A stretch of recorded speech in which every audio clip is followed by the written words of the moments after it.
Camilo, we need another Jose. The Madrigal family may not want you to talk about Bruno's surprising age, but that's not gonna stop us. We've got the Disney characters with the most shocking ages, and we want to warn you, they're gonna change your opinions on some of your faves. Number 1. How old do you think Woody is? 35? 40 at most? He's actually 51 in Toy Story 3. What? But it's a bit more complicated than that because, well, he's a toy.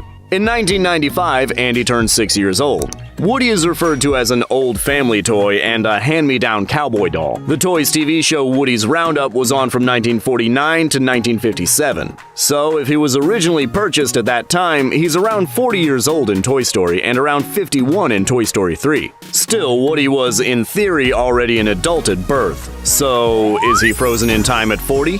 Physically, maybe, but can you be emotionally frozen in time at a certain age? Is this an Edward Cullen thing? This is not the first time Toy Story has given us an existential crisis, and it probably won't be the last. Number 2.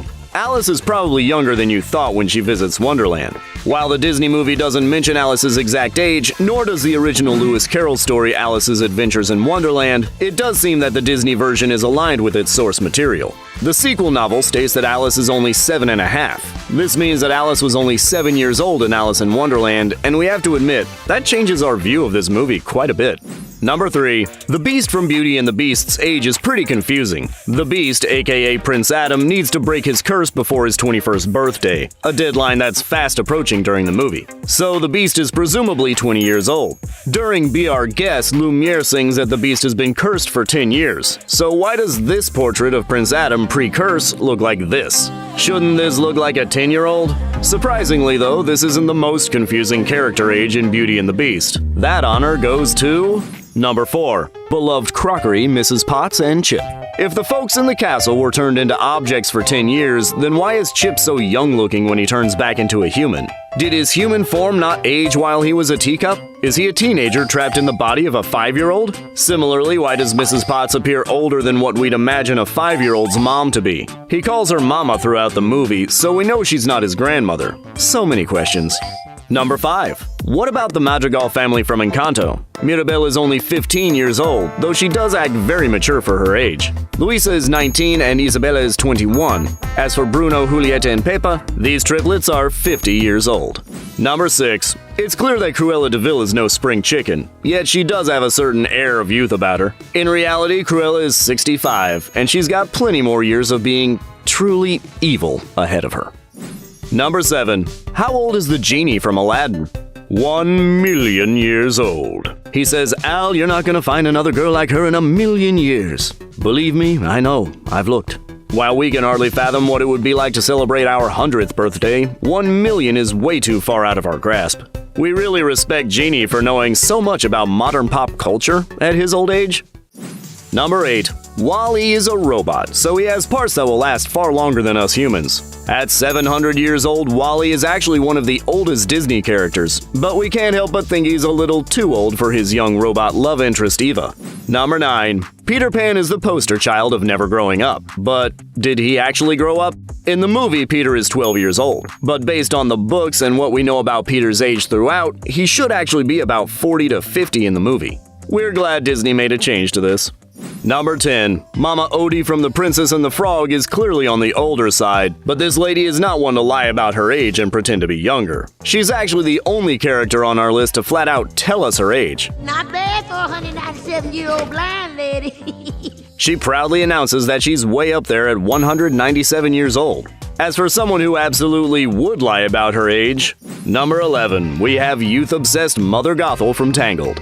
Tangled seems to take place in the 1800s, but Mother Gothel's wardrobe looks to be a bit older. Mother Gothel is most likely between 350 to 450 years old, but for obvious reasons, she doesn't look a day over 40. This supports an interesting fan theory that she is related to the evil queen from Snow White, or that they could even be the same person. Number 12. Meg from Hercules breaks the trend of Disney princesses being disturbingly young. She's actually 28 years old. Her beau Herc, on the other hand, is only 18. Gives this dynamic a bit of a different vibe, doesn't it? Usually it's the Disney princesses who are on the young side, not the princes. Number 13. Like Mulan, for example. Did you know she's only 16? Most 16-year-olds we know are just trying to figure out geometry, and she managed to sneak into the military. Number 14. Snow White is also someone who should have been in high school instead of meeting her husband and going through a harrowing experience. Snow White is only 14 years old. Which character's age surprised you the most? Did it change your view of the movie? Let's talk about it in the comments. Please don't freak out. Prepare to discover that some of your favorite Disney princes might be in a lot of trouble. That's right, we've got all the age gaps between our fave Disney couples. And suffice to say, things are about to get pretty weird around here. Number 1, we all love Rapunzel and Flynn Rider, the leading lady and leading man of Tangled, the Disney movie that's based, of course, on the fairy tale Rapunzel. Despite our love for the characters, when we found out the truth about their age gap, it's interesting. Almost as much as Snow White and her love. But back to Rapunzel. In fact, some fans online have mentioned how the age gap changed their view of Tangled. So you've been warned. While exactly how old the characters are isn't mentioned in the movie, the animators have been pretty upfront about it. Rapunzel is 18, which we think makes total sense. I'm turning 18. Flynn, however, is 26. Pretty weird there, Flynn. Ouch. Plus, Rapunzel is pretty young for her age, considering the whole grew up stuck in a castle thing. Number 2, Anna and Kristoff from Frozen are clearly meant to be, and these two have a totally normal age gap too. Anna is 18 at the start of the original Frozen film, and Kristoff is 21. And these two really do seem like those ages when you think about it. We love our unproblematic princess and prince. I love it! I could kiss you. Number 3. Okay, we know what you're all thinking. What about Hans then? At least that's what we're thinking. Pretty much anyone who's seen Frozen loves Anna and Kristoff. And it's safe to say we all dislike Hans just as much. But if you're hoping that Hans was secretly 50 this whole time and we can have even more reason to have a problem with him and how he treated Anna, not so fast. Hans was actually 23, just 2 years older than Kristoff and 5 years older than Anna. So young and yet so evil. The only frozen heart around here is yours. Number 4. Ariel gave up her life underwater for Eric. But just how old was she when she made this life-changing choice? Well, fans might remember that Ariel actually told us how old she was. I'm 16 years old. As a 16-year-old, Ariel probably was a little on the young side to abandon her family, her home, and everything she knew for a man she'd never actually met. Eric, on the other hand, was actually 18 at the time. To be fair, we definitely thought he was way older, and they may have both been a tad on the young side to be getting married and transforming into different species. It was you all the time. Oh, Eric, I wanted to tell you. Number 5. What about the princess and the frog themselves? Tiana and Naveen. Well, some people have to kiss a few frogs before they meet their prince, but not Tiana. These two turn out to be a perfect couple in pretty much every way. Not only do they transform into other species at the same pace, but they're actually only 2 years apart in age. In The Princess and the Frog, Tiana is 19 and Naveen is 21. Number 6. When it comes to Cinderella and Prince Charming, we have to admit, we're a little worried. It seems the older the movie is, the younger the princess is, and the larger the age gap. It turns out, though, that Prince Charming really lives up to his very charming name. Cinderella was thought to be 19 years old, and Prince Charming was 21. Number 7. Snow White and Prince Florian. These two are sweet and innocent, right? Not so fast, Snow White fans. You may want to cover your ears because this one's a rough one, and it just might ruin some of our childhood memories. Snow White was supposedly only 14 years old in the film, and our prince? Well, the prince was 31. Yeah, 31, over twice her age. Number 8. Hercules and Meg are another seemingly perfect couple who we've loved ever since we were kids. Hercules pursues Meg, and at first, she's reluctant. She's extra independent and disinterested in love. Eventually, though, she discovers that Herc is the perfect man for her. Did she realize, though, that Hercules was only 18? On the other hand, Meg herself was 28. Yep, 18 and 28. We don't know, Meg. Maybe you should rethink the whole thing. I can't believe you're getting so worked up about some guy. Number 9. If you're a Ratatouille fan, Chef Linguini and Colette's age difference just may surprise you. It's believed that Linguini is around 19 years old, but his lady friend is actually quite a bit older than he is. Colette is actually around 26 years old. How When did this happen? because you. Number 10. Mulan and Li Shang certainly had one of, if not the most surprising all-around unlikely meet-cutes in Disney couple history. And that's saying something, since one couple actually met when one was a human and the other one was a frog. Since Mulan was masquerading as a totally different person who just so happened to be a man in the military, when she was a woman with no military experience, things started off on the wrong foot. In fact, this relationship was totally based off of lies, so did Li Shang have any idea how old Mulan was? We're guessing the answer to that is no, since Mulan was only 16 years old. Li Shang was actually 19 at the time. Would you like to stay for dinner? Would you like to stay forever? Number 11. Tarzan and Jane overcame so much to fall in love. Their love had to transcend societal differences. And by societal differences, we mean Jane had to teach Tarzan that he actually wasn't a gorilla. But how old was Jane Porter really when she traveled with her father and consequently met Tarzan? It's believed that she was around 20. As for her beau, well, that's pretty hard to know, considering he was raised by gorillas, and we doubt they celebrate birthdays in the traditional sense. Plus, his vine-swinging, heavy lifestyle surely gained him some upper body strength that makes him look much older than his age. Still, he's thought to be around 18. Tarzan. Jane.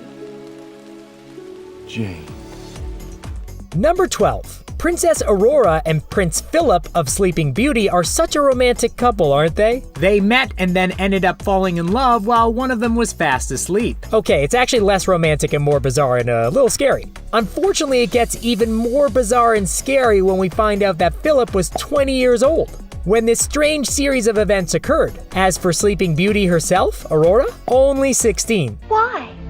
After all, I am 16. More like sleeping high schooler. What are you ladies celebrating about? You're supposed to be looking after her. Number 13.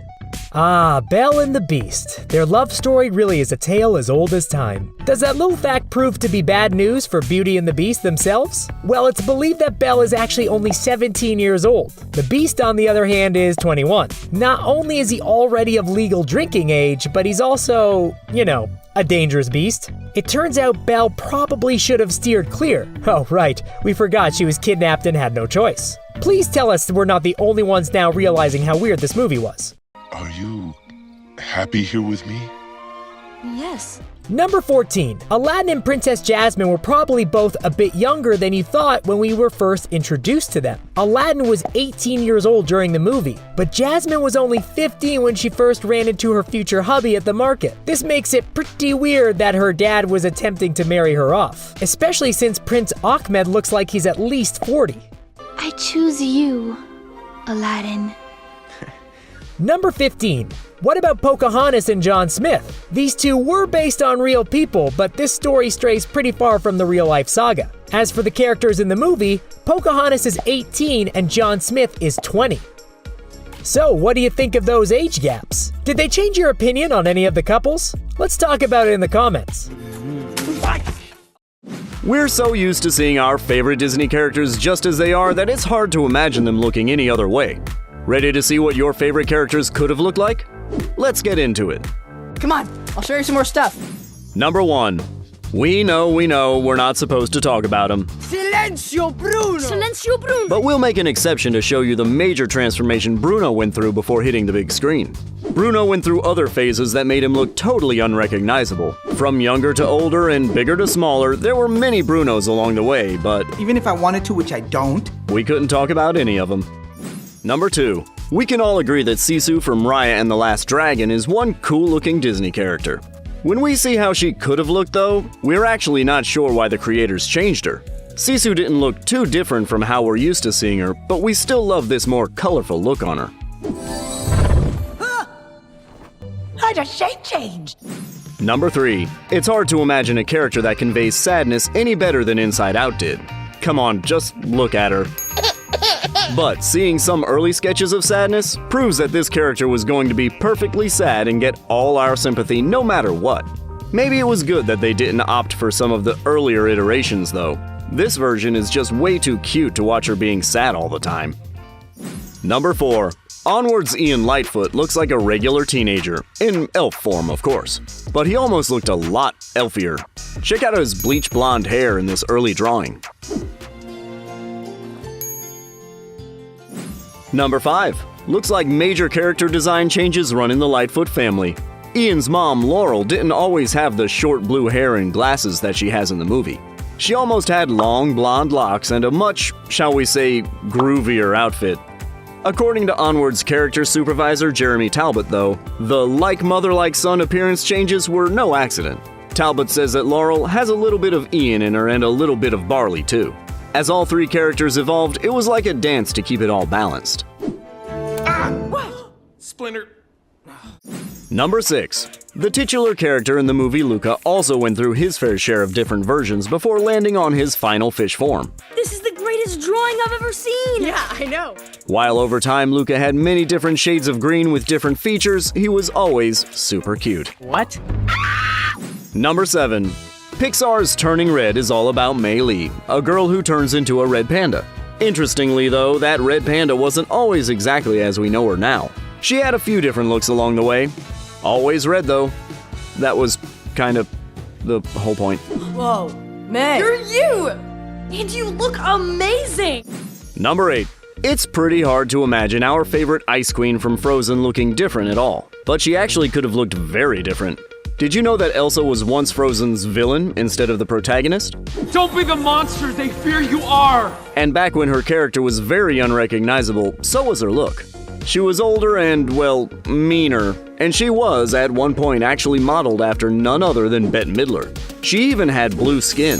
But when the famous Let It Go was written, Frozen's creators realized that Elsa wasn't evil at all, just misunderstood. She went through a physical change. Whoa, Elsa, you look different. But she still wasn't the icy icon she is today. She actually had short black hair. We agree with the creator's ultimate choice though. Elsa just wouldn't be Elsa without that braid flip. You look beautiful. Thank you. You look beautifuler. I mean, more beautiful. Thank you. Number 9. Counselor Jerry from Soul definitely stood out in terms of character design. While Jerry was far less complex than the other characters, it's clear by their early sketches that they still went through many iterations before ending up with the final design. Oh, this one might be a handful. Number 10. Many folks love Moana for having a body that looks more like, well, a human body. We've come to expect that Disney princesses often have bodies that aren't exactly representative of most real people, and some waistlines that would not physically support the weight of a human head. Cough, belt, cough. Excuse me. Some people use their imagination. Moana's proportions are a lot more realistic. Or her body proportions are anyway. She still has absolutely massive eyeballs, but Moana originally had an exaggerated thin body type like most Disney princesses. We're really happy they changed this one. Who are you meant to be? Number 11. Can you imagine a hippie Ariel? Well, we almost got one. The Little Mermaid originally looked completely different. She had an open vest, yellow eyes, and even a pink tail instead of her signature green. No matter how she looked though, Ariel was always a redhead. Number 12. Ariel wasn't the only character from The Little Mermaid that underwent an extreme makeover. So did its villain. Before she was an octopus, she was a scary, skinny mermaid with green hair. Her look was inspired by a scorpion fish, making her tall and thin and creepy in a totally different way. Then the artist switched gears and went for a punk Ursula with a pink mohawk and some amazing eyelash extensions. We wish we were kidding. Ursula's final look was definitely the right choice in our books. Number 13. Mulan wasn't like other princesses, and she wasn't drawn like them either. It was important to the artist that Mulan could look like a guy when she was in the army, since that's a major plot point. For this reason, Mulan's design was pretty consistent over time, though her face did change slightly. It's still surprising that Li Shang didn't catch on though. Mulan was pretty obvious that she was playing a character quite a few times. You will assemble swiftly and silently every morning. Damn! Number 14. Do you see any similarities between Tinkerbell and Marilyn Monroe? Well, Tinkerbell was originally created by Mark Davis, the same artist who created Cruella de Vil. Tinkerbell was originally pin-up inspired, specifically meant to look like Marilyn Monroe. At first, Tinkerbell was drawn to have red hair and a very different outfit before getting her signature green color palette. What did she say? She says you're a big ugly girl. Oh, I think she's lovely. Number 15. Speaking of Cruella de Vil's character design, this fan-favorite villain had a major transformation too. She was originally a young and glamorous fashion designer and heiress. When Mark Davis came on board though, she became the Cruella we all know and love. Know and hate. It is interesting though that no matter how old she was always going to have that black and white hair. Number 16. Cruella isn't the only lady villain who we couldn't imagine looking another way. Maleficent is also a bad gal with an iconic appearance. But this Sleeping Beauty villain was actually going to be a witch with antennae at first. Once again though, Mark Davis came in to save the day. He turned those antennae into the classic horns and made that hunched over hag into a glam evil queen. We love an evil glow-up. You poor simple fools, thinking you could defeat me! Me! Number 17. The Lion King's diabolical antagonist Scar also got an evil glow-up of his own. In every iteration, Scar always looked super scary, but he was originally also more cartoonish and abstract. After Scar was changed from that cartoony-looking lion, he went way in the other direction, looking a lot more like a real live lion who would absolutely push his own brother off a cliff without thinking twice. Since The Lion King was meant to be appropriate for kids though, it's good that there was one more transformation in Scar's future. From a Scar who wasn't realistic enough to a Scar who was a bit too realistic, they finally ended up with a Scar who was just right. In all the wrong ways, of course. Scar. Drop him. Impeccable timing, Your Majesty. Number 18. From the Pride Land's worst brother to the ocean's best friend, let's take a look at how much Sebastian changed from his original art. Can you believe that Sebastian was originally green with a patterned shell? Yes, Sebastian used to look entirely different. And while he did match better with that older version of Ariel, we're happy that he changed completely. Crabs are usually red, right? Number 19. From one little red sidekick to another, Mulan's pal Mushu could also have looked totally different. He was once shorter and way sillier looking. Since this sketch is only in black and white, we don't know if Mushu also could have been green, but we do know that it would have totally changed the movie if Mushu looked like this. Hey, get out of there! You're gonna make people sick! Number 20. Let's be real, how much would a different looking King Triton actually have changed The Little Mermaid? You'd be surprised. Seriously, can you imagine King Triton looking like he's part of some sort of bizarre motorcycle gang? Well, he almost did. Ariel's dad originally had a shaved head, no beard, and was less buff than we're used to seeing him. Plus, he looks way less royal without his signature crown and trident. And that really long mustache? No comment. Number 21. When Aladdin was just an idea and not yet one of our all-time favorite Disney movies, the beloved main character was actually going to be a teenager. Of course, as a younger character, he looked very different. Luckily, he transformed into the older, crush-worthy character we've come to know. Let's work with me here. Ooh, I like it muy much. Why did they age him up, though? Because they decided to give Aladdin a romance with none other than... Number 22. Princess Jasmine, Aladdin's famous magic carpet ride partner. But when Aladdin was going to be a teenager, Jasmine was going to be a totally different character too. She was older and looked more harsh and stuck up. She went through a lot of costume and hair changes, and we're happy she did. These two characters were totally made for each other. Literally. Number 23. Name a more iconic duo than Sully and Boo. We'll wait. But would this pair have been so iconic if Boo was older?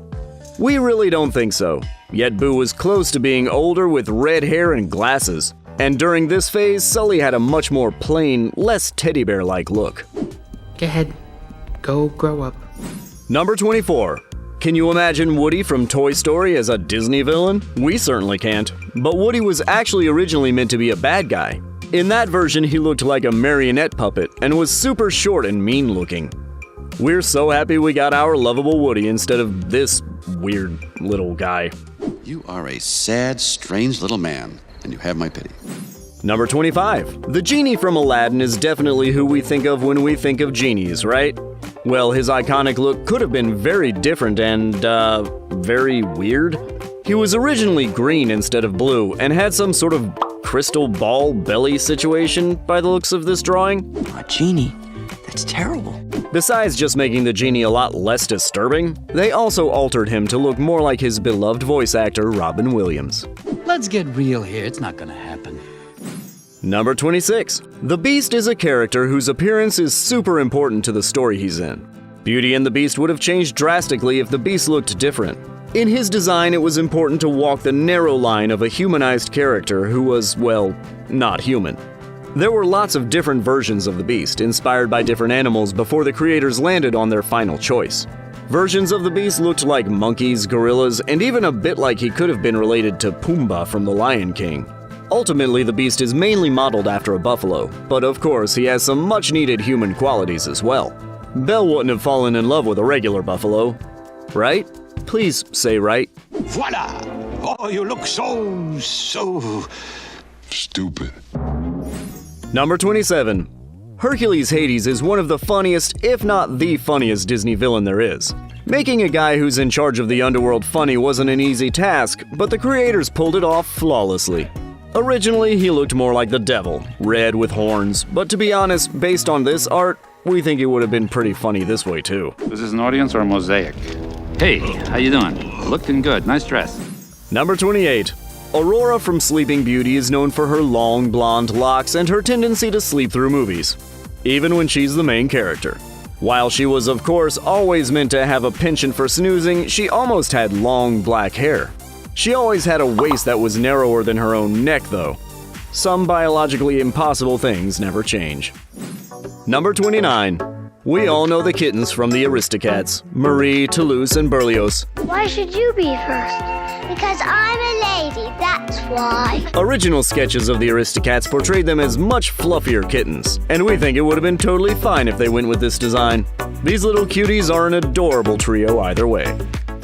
Number 30. We all know that Alice in Wonderland is a super surreal film. Alice herself, though, is fairly realistic. But originally, Alice was a bit surreal looking too. Her first design looked younger and much more cartoonish. And honestly, she was super cute in that OG drawing. Oh, that was lovely. Number 31. While the idea behind Jane from Tarzan's look was always the same, she originally looked like a completely different person. She looked more realistic, had red hair, and didn't have that classic yellow dress. When Minnie Driver became her voice actor, though, Jane Porter got a makeover to make her look more like Driver. Oh, look, bananas! I can't believe you fell for that one. Number 32. Snow White is known for being innocent and sweet, but she wasn't always that way. In her first iteration, Snow White was actually inspired by Betty Boop, who is known for being on the flirtier side. Snow White was actually only 14 years old, though. Yes, 14 years old. So maybe being entirely Betty Boop based wouldn't have been the best choice. We can still see the similarities in the hair, though. Lips red as the rose, hair black as ebony, skin white as snow. Number 33. Dumbo is a little elephant with giant ears. That's his whole thing. But it actually took a ton of work to land on Dumbo's final look. His head and ear proportions changed repeatedly before he became the little elephant that could. And as much as we love Dumbo the way he is, we have to admit, all of these versions were super cute. Can you imagine how our favorite Disney movies would have changed if they'd gone with the OG character designs? What did you think of the changes that were made? We want to hear all about it in the comments. What am I even looking for? If you find it, you'll know. How many sneaky details did you miss? Welcome to The Things Animated, your go-to channel for the best content from all of your favorite animated movies and shows, including hidden details from Disney's latest flicks, Turning Red and Encanto. How many of these references went over your head? Keep watching to find out, and why not subscribe while you're at it? Number 1. Turning Red was full of 90s references, but it was also jam-packed with hidden details that were easy to miss. Domichi's bow got a special nod. The title appears on a sign in the exact same style as what we see on the short's poster. We had a Four Town reference in Luca about Turning Red, and in Turning Red, the hidden Lightyear detail came in the form of a sticker. It looks pretty rad on the bottom of that skateboard. We only get a small glimpse of it, but Pixar wasn't gonna miss the chance to drop the beloved pizza truck somewhere in their latest flick. Luxo Ball, where are you? Taking it easy in the pool. And sorry, what chopper model is that? None other than A113. Number 2. Encanto, a movie full of color, music, and sneaky details. Or in some cases, not so sneaky, like when Bruno took a second to rock the Let It Go belt. And who doesn't love getting to know a movie's setting through an intro song and dance through town? It worked in Beauty and the Beast all those years ago, and it works now. Ooh, and we've seen this creature before. This three-headed pup is just as freaky in both Encanto and the 90s era Hercules. By the way, every one of the Madrigals have subtle nods to their power featured somewhere. For Luisa, it was weights along the bottom of her skirt. Bruno's clothing was decorated with hourglasses, while Dolores' clothing had sound waves, Peppa sports sun earrings, and Isabella is not so subtly covered in flowers. Oh, and we can't forget the Mickey Mouse appearance. But will they come looking for you over there? How many hidden references did you catch in Disney's flick Luca? Disney notoriously includes smart and sneaky references throughout their films. How does Luca connect to a future Disney film? Which memorable bird appears in Raya and the Last Dragon? Really? As we venture with Joe Gardner and 22 through the streets of New York and Seoul, a travel agency is seen with a poster advertising flights to Porto Rosso. This was a clever nod to the film Luca, which was one of the next Disney films to come out at the time. There's even more to the name Porto Rosso, though. It's actually a sneaky reference to the old movie called Porco Rosso. The Porto Rosso Cup is about to begin! This cool scooter in Luca is way cooler when we take a look at the license plate. It may seem like some random numbers, but if we reverse them, we get 0225.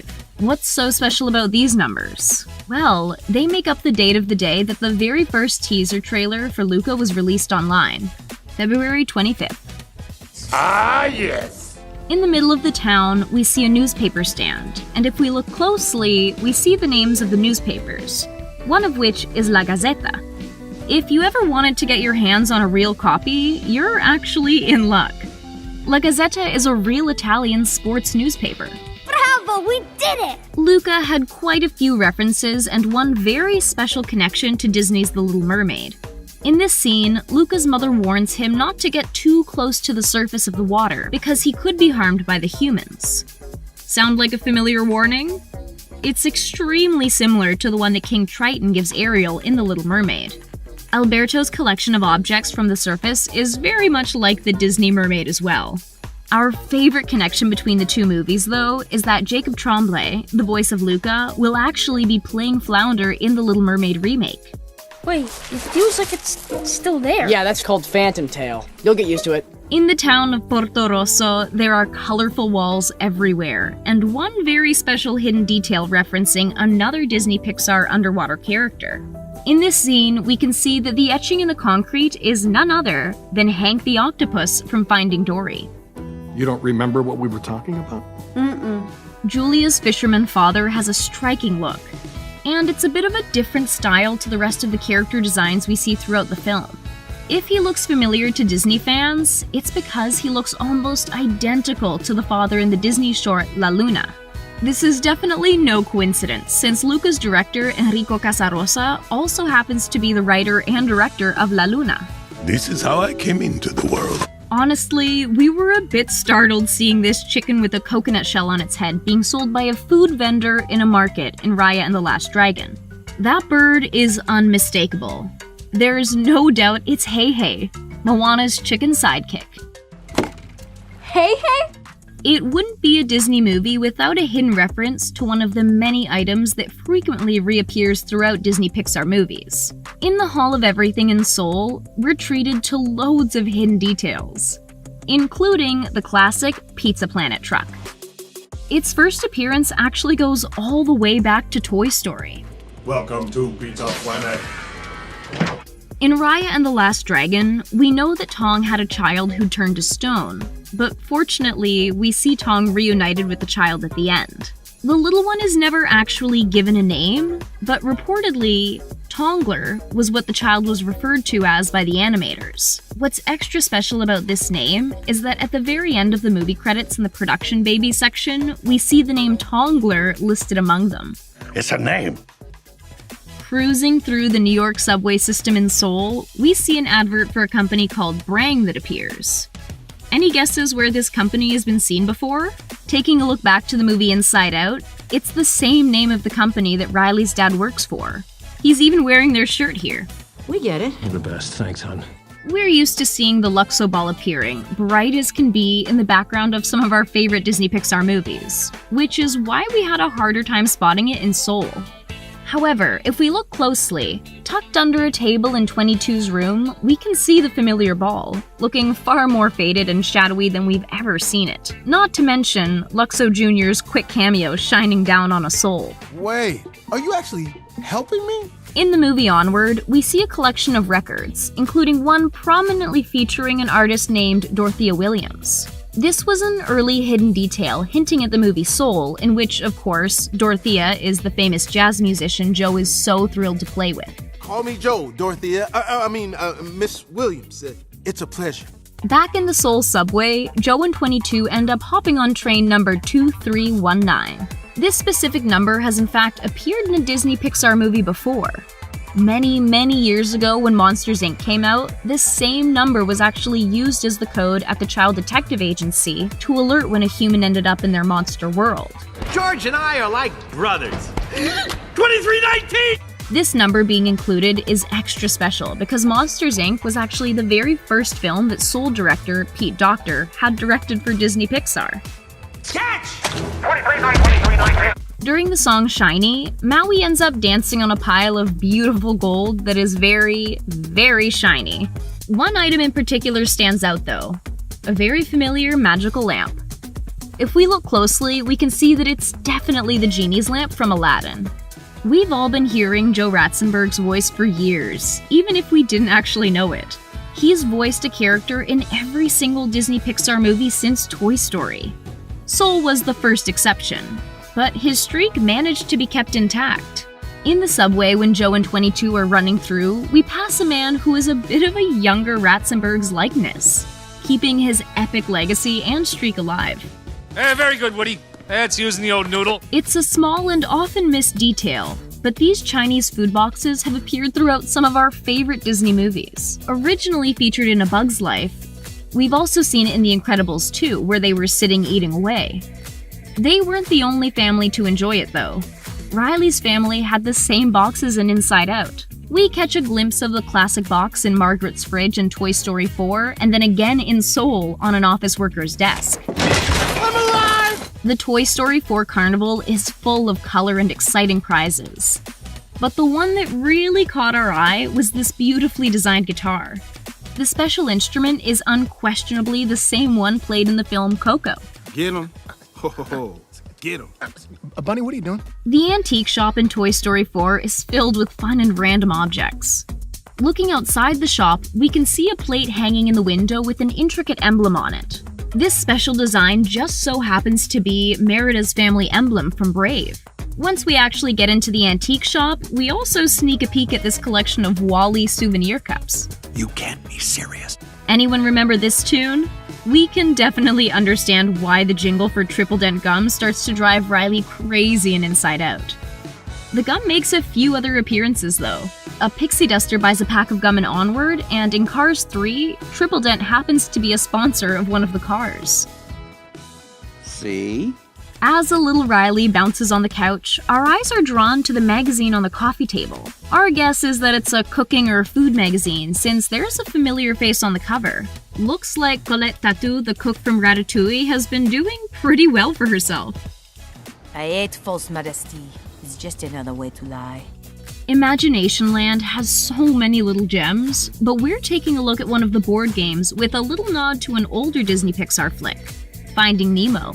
This game called Find Me displays an image of none other than Nemo, the fish who wound up being found.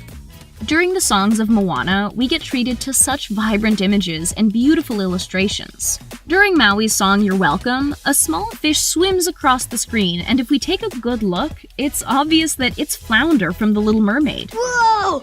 And then we were safe. Disney has been known to include some darker and not necessarily for kids hidden details, and this reference is one of them. As Moana is packing her boat, a very familiar looking carrot and branch are packed away. These are two very key parts that make up Olaf, our favorite snowman. We can't imagine he'd do too well in that heat. Best day of my life, and quite possibly the last. The genie lamp wasn't the only Aladdin reference in Moana. Here, we see a carpet that's been well loved and definitely faded by the sun. This isn't just any carpet, though. It's the flying carpet Aladdin and Jasmine ride through the air on. When Judy Hopps' adventures in Zootopia bring us through Tundra Town, a tiny pair of elephants makes us do a double take. Taking a closer look, we can see that these two little elephants are actually dressed up to look just like Anna and Elsa. I'm going to see my sister. First time? Of course it is! I'm a good kid! Pixar has another hit on their hands with Luca. And just like every other Pixar film, it's chocked full of hidden details. Whether it be keeping their traditions of the Pizza Planet truck alive, calling back previous Disney classics, or even hinting at what's to come from the studio, Pixar never fails to keep audiences on the hunt for references. Their Italian sea monster tale Luca has plenty of hidden references. So hop on your Vespa and let's start searching. There it is! That's how we're gonna see the world! One of Pixar's biggest trademarks of their films stems from an inside joke between the animation studio's staff, the number A113. This number has appeared as a license plate, graffiti, and has even made itself part of the plot in various Pixar films. Room A113. This is actually a callback to a classroom at CalArts where many of Pixar's top animators got their start. The number can be seen in the final scene of the film where Alberto hands Luca a train ticket so he can travel off to the city to go to school with Julia. If your eyes were getting a bit misty during this scene, you likely missed that Luca's ticket number is A113. You can go to school. I can? If the diver's suit that both Luca and Alberto wore during several scenes of the movie looked more familiar to you, that's because you've likely seen it before in another aquatic-themed Pixar movie, Finding Nemo. The diver's helmet has the exact same design as the one where Jacques the shrimp resides in Dr. Sherman's fish tank. It's fine, I'm not human. Oh, thank goodness. Another Pixar staple is the Luxo ball. The signature ball doesn't always appear in its original form, as it has shown up in the form of a shield, a merit badge, and a steering wheel. During the film's climactic race scene, there's a blink and you'll miss it shot of the yellow and blue striped ball in its original form lying on the rooftops of Porto Rosso. Wow, he's fast. Alberto's lighthouse bedroom has plenty of hidden goodies for fans to look for, with one of them being a callback to Pixar's beloved 2008 sci-fi film WALL-E. The boot, which WALL-E used to carry the plant over the course of the film, can be seen lying underneath Alberto's hammock. Pretty cool, right? Yeah. Luca also drops some secret details to some more recent Pixar films, which we see in the scene where Luca and Alberto are swimming to the shore of Porto Rosso. One of the boats they swim past has the name Elena printed on it. This small detail is a reference to Abuelita Elena. What did he say to you? He was just showing me his guitar. Shame on you! The Pizza Planet truck has appeared in all but one of Pixar's films and is a callback to their seminal movie Toy Story. The crew had to get creative with making the vehicle fit in with the film's setting of 1950s Italy. Classic human town. Pretty cool, right? The animation team decided to remodel the truck into a Piaggio ape, which makes its appearance during the Porto Rosso Cup sequence. Isn't it great? WALL-E's boot wasn't the only Pixar throwback hidden in Alberto's room. If you look closely, you'll notice a hat residing near Alberto's hammock, which looks quite similar to the hat that Carl Fredricksen wore during several scenes in the Pixar classic Up. Hi, Mr. Fredricksen. The hat wasn't the only detail that harkens back to Up. If you look closely, during the scenes taking place outside of the town restaurant, you'll find a poster advertising a soda drink. And if you examine it even further, you'll notice that one of the bottle caps on the poster shares a striking resemblance to the grape soda bottle cap that Ellie gave Carl in the beginning of Up. We're in a club now. Donald Duck is one of the Mouse House's most famous and treasured characters. In this scene taking place in Julia's bedroom, a plush toy resembling the classic Donald Duck design sits by the foot of the bed in one of the film's easier to catch references. One of the two other secret details hidden in Julia's bedroom is a copy of the original Pinocchio book titled L'Avventure di Pinocchio. This isn't just a reference to the Disney animated classic, it's also a direct allusion to the book's Italian author Carlo Collodi, which ties directly into the film's Italian Riviera theme. Benvenuti a Porto Rosso! The second of two Pinocchio cameos takes place during a dream sequence, where Luca envisions him and Giulia flying over Porto Rosso, before the camera pans down to reveal Pinocchio waltzing through the Italian streets, alongside the lame fox and the blind cat. This also could be tied to the fact that, in their respective films, both Luca and Pinocchio dream of being a real boy. I'm a real boy! The train sequence had several other secret features, including the number 04608 on the front of the train that Luca and Giulia depart on. That number isn't just any old random number, it's actually the zip code of Pixar's animated studio. Come on, Alberto. The train's gonna leave. Pixar sure does love their numerical references, and they took advantage of the opportunities presented by the film's finale. In yet another fun detail, you can see the number 1200 PA by the train doors, which actually refers to the studio's street address, 1200 Park Avenue. In the streets of Porto Rosso, you'll also be able to find posters advertising many films stemming from classic Italian cinema. But one of the posters is a callback to one of Disney's most famous aquatic-themed movies, 20,000 Leagues Under the Sea, which followed a team of deep-sea explorers on the search for, you guessed it, sea monsters. Watch out, Luca. Everyone in Porto Rosso pretends to believe in sea monsters. An album cover with the name Niccolo Pietra can be found in Giulia's room. While casual audiences might not think twice about the name, hardcore Pixar fans might catch that this is a reference to Pixar animator and voiceover artist Nick Pitera, who initially got his start making Pixar-themed music videos on YouTube, and eventually went on to work for the studio. Pretty awesome. Pretty cool. He even provided his voice for the Triple Dent Gum jingle from Inside Out. Triple Dent Gum. No! One of Pixar's traditions is to have the directors of their films voice a character in their own film. Brad Bird voiced Edna Mode in The Incredibles, while Pete Docter supplied his vocals to Kevin in Up. Just to name a few. Luca's director Enrico Casarosa provided his voice to the unnamed mustache man wearing a cap, who can be found sitting at a table in some of the film's town square sequences. Alberto! I'm coming for you! Another allusion to a Pixar short film appears in a climactic moment in the race sequence where Alberto rushes to Luca holding a blue umbrella to protect his true identity. The pairing of Alberto's sole blue umbrella amongst an ocean of less colorful umbrellas appears to be a visual nod to the 2013 short film The Blue Umbrella, which features the eponymous item amongst a swarm of gray umbrellas. What's that? It's just the greatest thing that humans ever made. The Vespa. Hidden Mickeys have become a trademark of Disney's. Luca has one of its own, albeit its origins are a bit different. When animating the dream sequence following Luca and Alberto riding a Vespa, Casarosa and his crew noticed that one of the cloud formations resembled a hidden Mickey.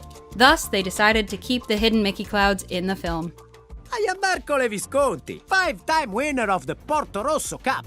A potential Ratatouille reference can be seen during Ercole Visconti's entrance. As Ercole and his lackeys sit outside of a restaurant, you might catch the restaurant's name, Gustosa. This is most likely a reference to the famous chef Gusteau from Ratatouille, who owned the restaurant at the heart of the story in Ratatouille. I also really like this kind of hero piece that you're accentuating. The folks at Disney never fail to surprise us, even after watching the movie. There's a lot of work that goes into making a Disney movie. Even a single frame of animation can take days of hard work. The animators at Disney definitely like to make things as detailed as possible. There's plenty of things you may not have noticed from movies you may have watched dozens of times. Here are just some of those hidden small details. Did you see that? In this scene from Tangled where Rapunzel has Flynn tied up to a chair with her hair, there's a close-up shot of Flynn's eyes that reveals just how committed to detail Disney tends to be. In a blink and you'll miss it moment, you'll be able to catch Rapunzel's reflection in the whites of Flynn's eyes, just as they dart to the right. Would you stop that? After escaping from the giant, sassy crab known as Tamatoa, Maui's magical hook suffers from a malfunction, causing him to transform into a half-human and half-shark hybrid. If you look closely, you'll notice that Maui's trademark tattoo of himself has also been transformed into a shark. Shark head. As we all probably know by now, Aladdin is based off a collection of folktales popular in the Middle East, titled 1001 Nights. An interesting small tidbit pays homage to the origins of the source material. Whenever Robin Williams' Genie is shown writing, he is writing from the right to the left. This pays homage to the fact that Arabic is traditionally written from the right to the left. If you've ever been to an arcade, you'll probably notice that almost all the games have a high score. The Fix-It Felix Jr. cabinet in Wreck-It Ralph is no different. The high score of the game read 120501, which, if you are a hardcore Disney fanatic, you might recognize this as the birth date of Walt Disney himself. December 5th, 1901. Think you can top that high score? I'm gonna wreck it! In Zootopia, Nick's employment application to become a police officer has a fun little gag. Under the question, "Have you ever been arrested?" you'll see that Nick initially checked off yes before scribbling it out and checking no. Seems a bit suspicious. Hopefully that didn't come up in his interview with Chief Bogo. Not now! Beauty and the Beast's large cast of living castle objects all have some pretty pun-worthy names. While there's the obvious ones like Mrs. Potts, Lumiere, and Cogsworth, there's also some that only true experts will catch. Sultan, the Beast's transformed pooch, is an Ottoman. This is actually a historical reference regarding the fact that sultans were the rulers in the Ottoman Empire. While casting her spell to transform herself into her human alter ego Vanessa, you may have noticed that Ursula grabs a butterfly. What you may not have noticed is that Vanessa just so happens to be the name of a genus of butterfly. Well played, Disney, well played. The Sea Witch. The mobile hanging above baby Rapunzel's crib has items that correspond to the film's plot. There's a horse representing Flynn's trusty steed Maximus, a chameleon for Rapunzel's chameleon pal Pascal, a duck for the Snuggly Duckling Tavern because who doesn't love ducklings, an angel for the man dressed as Cupid at said tavern, and a blue bird for the birds that fly around Rapunzel when she leaves the tower for the first time. Spoiler alert! I can't believe I did this! As Belle's father Maurice finds himself lost in the woods, he comes across a faded wood sign pointing in various directions. The faded names on the signs are names of cities in California. One of the names on the signs reads Valencia, which just so happens to be the location of Cal Arts, a school where many of Disney's top animators got their start. The other sign reads Anaheim, which is the location of the Disneyland Resort. That's a long way away from Beast's castle. Let's go this way. Riley certainly has a lot of memories in Inside Out, but some of them are actually from other Pixar movies. In one scene, you can see two memories next to each other that represent the wedding scene from Up, as well as Carl and Ellie's house. These are Riley's memories, and they're mostly happy, you'll notice, not to brag. While on their way to eBay, Ralph and Vanellope encounter several spam-filled pop-up ads, with one of them promoting sassy housewives that want to meet Ralph. If you look closely at the ad, you'll recognize a familiar face. Aunt Cass from Big Hero 6. It'd probably be wise of Ralph not to click on that ad. Sassy housewives want to meet you! In the opening musical number of The Princess and the Frog down in New Orleans, there's a little hidden detail within this overview shot of the city. If you look over to the right, you'll see a woman airing out a carpet that looks very similar to Aladdin's magic carpet. That begs the question, how did it manage to get all the way to New Orleans? Come on out. We're not gonna hurt you. During the very memorable scene which finds Vanellope meeting all the Disney princesses while visiting Oh My Disney, there's plenty of little hidden details. One of those is located on the vanity table behind Aurora, where you'll notice Ariel's candlestick and a box of thingamabobs. She's got 20 of those, you know. Don't see how a world that makes such wonderful things. On the streets of Lilo and Nani's Hawaiian home of Kauai, a Chinese restaurant can be seen between the farmer's market and television store. The restaurant's name in question, Mulan Wok. If that wasn't enough Mulan goodness, there's also a poster for Mulan hung up on Nani's bedroom wall. Nani must be a big fan. Love. Judy Hopps' music player has plenty of pun-worthy names resembling some very popular musicians. Some of these names include Fleetwood Yak, Fur Fighters, Canine West, and The Beagles. To top that off, Gazelle's album features songs with titles that sound very similar to some classic Disney tunes from Let It Goat to Part of Your Wool. I'm Gazelle. Welcome to Zootopia. As Tarzan's jungle friends play with the humans' belongings, Turk can be seen playing with a tea set as if it were an instrument. The teapot actually resembles Mrs. Potts from Beauty and the Beast. How she wound up in the jungle, however, still remains to be seen. See, I told ya. Science geeks are sure to catch this hidden detail in Big Hero 6. Honey Lemon's tech-based supersuit features a purse that, if you look closely, has the periodic table of elements on it. How fashionable. I love it! As the Muses sing about the planets aligning in Hercules, only 6 planets are shown instead of 8. This is actually because the ancient Greeks only knew of 5 other planets outside of Earth that could be seen by the human eye. Now that's commitment. The planets will align. Hidden Mickeys are scattered across many of Disney's movies, TV shows, and even their theme parks. In this shot in the opening of The Emperor's New Groove, an overhead shot shows that the plates being used by Kuzco's servants have food on them shaped like green hidden Mickeys. No! You threw off my groove! In the opening, When You Wish Upon a Star scene in this Disney classic, the bookshelves that Jiminy Cricket reads the story of Pinocchio from has 2 familiar books. Those books are for Alice in Wonderland and Peter Pan. Both of those Disney later turned into movies over 10 years later. What a buildup. As Anna greets visitors outside of the castle before Elsa's coronation, you'll catch that she walks by 2 very familiar-looking characters. In fact, these 2 characters are Rapunzel and Flynn, with the princess sporting her new short hairdo. Does this mean Anna and Elsa's parents showed up for Rapunzel and Flynn's wedding? Did I ever tell you I've got a thing for brunettes?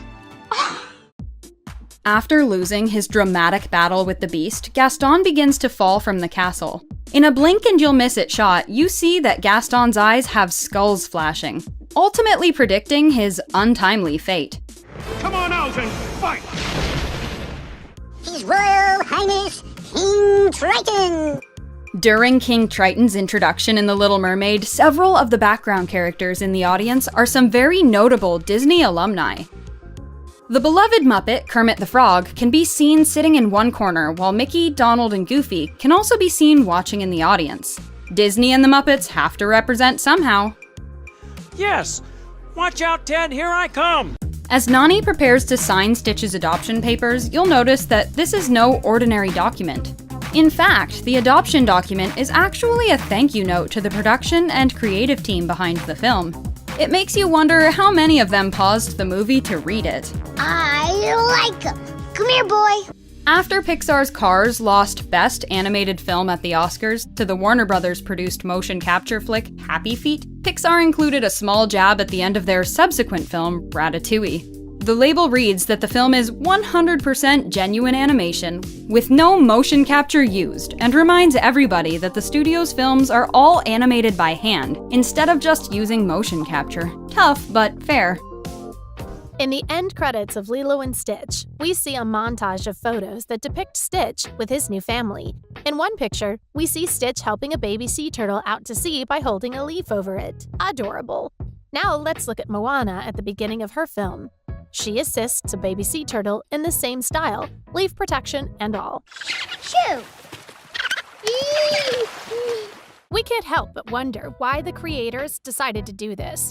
Was it a coincidence or a clever, sneaky reference? Either way, both Stitch and Moana look cute saving the baby sea turtle. In Frozen, we're heartbroken when Anna transforms into an ice statue as she sacrifices herself to save her sister. We see it happen again in the movie's sequel, Frozen 2, but this time with Elsa. When she freezes, it's because she ventured too deeply into Ahtohallan to find out the secrets of the past, whereas Anna froze because she had to stop Hans from hurting her sister. She too is making a sacrifice when she turns to ice, but this time it's for the fate of magic in their world. Not only are their sacrifices similar, but Disney utilizes a lot of the same imagery and shot composition. Look closely for this next one. In Big Hero 6, there's a picture of Aunt Cass's cat, Mochi, dressed up as Stitch from Lilo and Stitch. If you look even closer, you'll notice that Mochi is dressed up as Stitch when Stitch is in his alien uniform, the one he's in at the beginning of the movie. He is bulletproof, fireproof, and can think faster than supercomputer.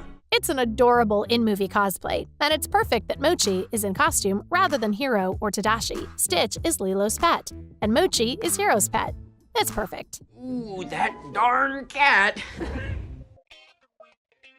We know Aunt Cass from Big Hero 6, but it looks like she's also on the cover of an ad in Wreck-It Ralph, too. She's posed exactly the same as she is in this scene, where she's talking to Hiro. It's almost like they took a screenshot from Big Hero 6 and inserted it into Wreck-It Ralph 2. We can't help but wonder why they chose Aunt Cass to be the cover of the ad, but it does make for a great cameo.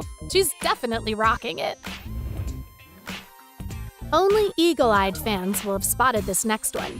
Check out the corkboard in this scene of Big Hero 6. See a familiar face? That's right, it's Hans from Frozen. He's a wanted man in this universe. It looks like he's a bad guy in Frozen and in Big Hero 6. Word must have spread from Arendelle to San Francisco about his terrible misdeeds and what he did to Anna and Elsa. Hans isn't just a wanted man in Big Hero 6. He's also a fancy statue at Fred's mansion. It's so satisfying to watch Baymax blow up the Frozen villain's likeness. After all, he is one of the worst Disney antagonists out there. Who wouldn't want to see his statue blown up? In Frozen, Anna stuffs her face with chocolate during the first time in forever sequence. It's a relatable moment, but look closer at that pile of chocolate. We've seen it before in Wreck-It Ralph. It makes sense that Anna's eating Sugar Rush chocolate. After all, Wreck-It Ralph came out the year before Frozen, so it makes sense for the movie to have a cameo. These Easter eggs are hard to spot, so keep your eyes out. Multiple Disney princess symbols can be seen in Rapunzel's tower in Tangled. We've got Snow White's apple, Cinderella's slipper, Aurora's spindle, Ariel's shell, and Belle's rose and dresser. The creators paid homage to almost all of Rapunzel's predecessors. Do these movies all take place in the same universe? Or do they just all have the same interior decorator? Or maybe it's a treat to avid Disney fans. You decide. The character Finnick makes for a cute elephant in Zootopia when he and Nick visit an elephant-ran ice cream shop. To pull off their con, Finnick needed to dress up in order to get sympathy from the elephants, making them bend their elephants-only policy. But he isn't just dressed as an adorable baby elephant. He's cosplaying Dumbo. Look at how big those ears are! The Kakamora are a fearsome antagonist in Moana, but there's one friendly face hiding in the crowd. Can you see it? It's Baymax from Big Hero 6. It doesn't look like he's here to be a healthcare provider, though. Coconuts. It's sweet to see Elsa and Anna as kids playing with snow toys before bed. But those aren't just regular toys. They're characters from past movies. We spotted Dumbo, Baymax, and Bolt. It's so cute that Elsa and Anna are playing with the snow toys that Elsa magicked up. But it's even cuter that the creators chose to feature past characters. The final battle between Claude Frollo and Quasimodo is intense for sure, but you might not have noticed a Disney favorite hiding in plain sight. Look at the gargoyle in this scene. It's Pumbaa from The Lion King. The Lion King predates The Hunchback of Notre Dame by 2 years, so it's fitting that the lovable warthog makes an appearance in the film. Mrs. Potts from Beauty and the Beast has an iconic character design. Let's watch the Trash in the Camp sequence of Tarzan. Turk is playing a tea set that looks an awful lot like Mrs. Potts and her accompanying tea set. How did Jane Porter and her father come to acquire that tea set anyway? They must have bought it at the Disney store. Oh, that's amazing. An important object in Up is the grape soda pin Ellie first gives to Carl as a symbol of their friendship. It's later given to Russell as a Junior Wilderness Explorer badge, but it looks like it's been abandoned and lost, just like Woody in Toy Story 4. At the beginning of Tangled, we watch a beautiful magical flower blossom, but it won't be the last time we see it used in one of Disney's films. This flower plays an important role in Tangled, as it gives Rapunzel's hair its powers, and it plays a small role in Moana. When life returns to Motunui, one of the first flowers to bloom is the Tangled flower. The flower ends Moana, whereas it begins Tangled. The magic carpet from Aladdin is famous for being able to travel around the world. It looks like it traveled to Motunui from Moana. Maybe Aladdin is hiding somewhere on the island with Jasmine. After all, there is that sequence in Aladdin where he, Jasmine, and the flying carpet visit every corner of the world. Who's to say they didn't stop at Motunui? The finger fun is a classic move. Hercules shoots one at Meg when he's about to save her from a fearsome monster. Excuse me. Similarly, Maui shoots one at Moana when he's introducing himself. Both of these characters have a lot in common. They're super strong, they're demigods, and they're heroes. We met them in Finding Nemo, but it looks like Moana met Crush and Squirt when she was a baby. Watch this scene when Moana looks at two sea turtles passing by. Those aren't just any turtles. They're Crush and Squirt from Finding Nemo. Maybe this is Crush and Squirt's origin story. Maybe they're actually from Motunui before traveling to Australia. Sweet. Totally. Many fan theories that connect The Little Mermaid and Frozen, and the two are indeed related. Agnar reads a book by some Danish author in a memory in Frozen 2. That Danish author is Hans Christian Andersen. You'll recognize him as the author of the short story The Little Mermaid and The Snow Queen, stories that became Disney's The Little Mermaid and Frozen. In fact, you can see Ariel on the cover of the book Agnar is reading. The tapestry of Merida's family plays an important role in Brave, and it makes an appearance in Cars 2. It shows up in a pub during the London Grand Prix, and the setting for Brave is Scotland, part of the United Kingdom, so it makes sense that it would show up there.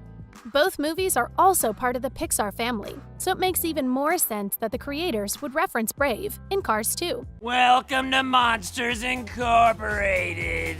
They scare because they care. Pixar's Monsters, Inc. franchise is among one of their most celebrated ones. Like many of Pixar's other films, they have plenty of hidden Disney references for fans to look out for. Now that the franchise is continuing with Monsters at Work, let's take a look at some of the hidden Disney references in both Monsters, Inc. and Monsters University. Hello? I know! Hey, wasn't I great? If you look closely, you'll notice that many of Boo's toys seem to share a common theme with each other. Some of her toys serve as references to other Pixar films. In the scene towards the end, which has Boo handing her toys to Sully, you'll notice that Jessie, the lovable cowgirl introduced in Toy Story 2, is lying on Boo's tea table. Hopefully Al doesn't try to take her away. It's me, it's Al! I got an emergency here! Another iconic Pixar character who can be found in Boo's room had yet to make his Pixar debut at the time of the film's release. Nemo, just like Jessie, is portrayed as one of Boo's toys, as well as one that she tries to give Sully towards the film's conclusion. Though this wasn't the only Nemo reference, as a painting of a clownfish can be seen as part of a mural during the restaurant scene. Both of these references are part of a long-standing Pixar tradition where a reference to the next Pixar film is hidden within the film. Well, that's very nice. Pixar's iconic Luxo ball, which has appeared in almost every one of their films, has taken on countless different forms from carpets to shields, and even a hallucination. In Monsters, Inc., it can be found in its original form, lying on Boo's bedroom floor among all her other toys, including Nemo and Jessie. In Monsters University, the famous yellow and blue striped ball can be seen taking another form, as wall graffiti during the first challenge of the Scare Games. This red-starred ball sure knows its way around the world of Pixar. In the climax of Monsters, Inc., Mike and Sully throw Randall through a closet door that transports him to a trailer home, where he is greeted by its two inhabitants that mistake him for an alligator and beat him with a shovel. If that trailer home looked familiar to you, that's because if you are an avid Pixar fan, you will remember that it previously appeared in A Bug's Life, with a familiar vehicle parked right next to it. Flick and his friends better watch out for Randall. Pretty crazy, huh? Oh, yeah. Parked right next to the trailer home is yet another Pixar hallmark, the Pizza Planet truck, which is a callback to the studio's beloved Toy Story franchise.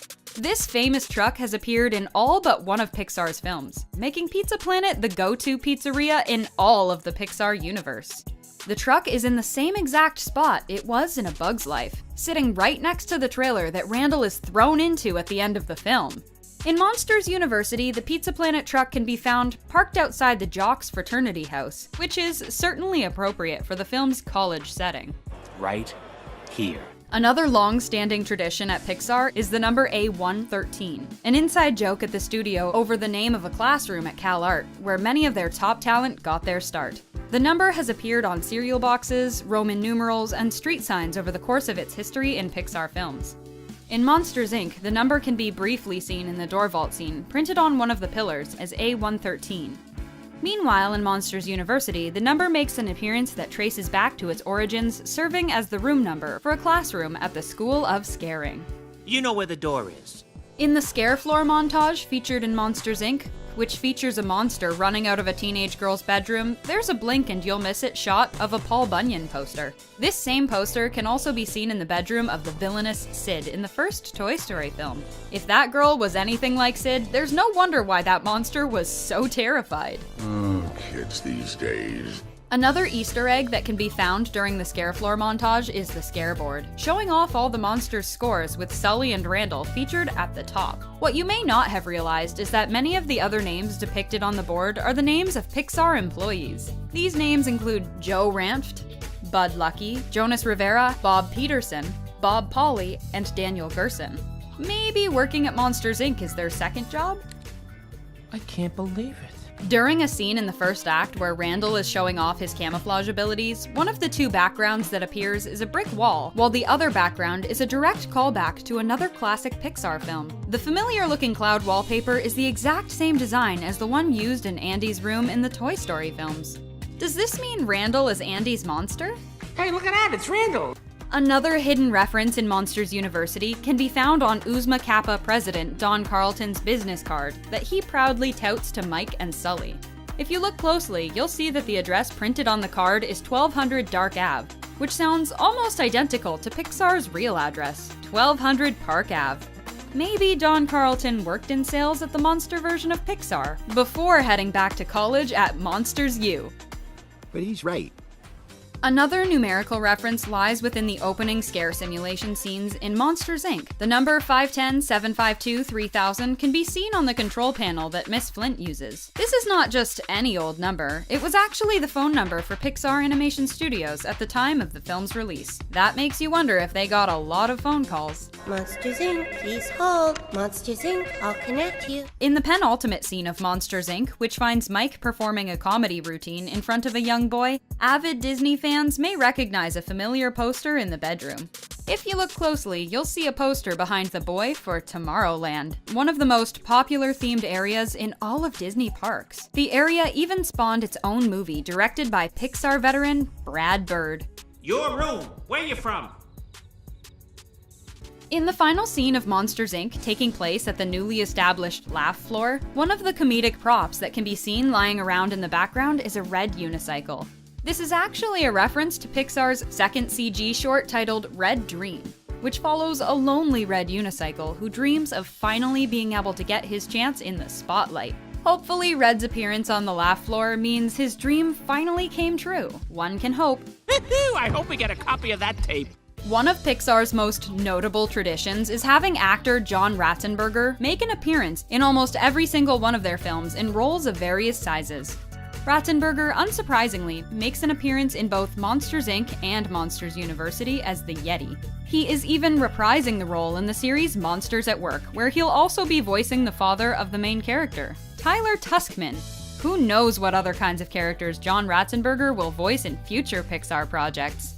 All right, newbies, quit goofing around. Monsters University continued Pixar's tradition of hinting at their next film with a quick reference to The Good Dinosaur, which at the time was set to be their next film, before its release date was eventually pushed back. During the final challenge of the Scare Games sequence, toy versions of several of the characters from the film can be seen on the floor of the bedroom simulation. Thanks for taking it easy on Grandpa. We love getting to find all these hidden references scattered throughout the movies. Treasure hunting to find every tiny detail makes us appreciate the work of these artists behind the film even more. Which references are your favorite to look for? Be sure to like and subscribe if you enjoyed, because we've got more stellar content coming to you soon from The Things Animated.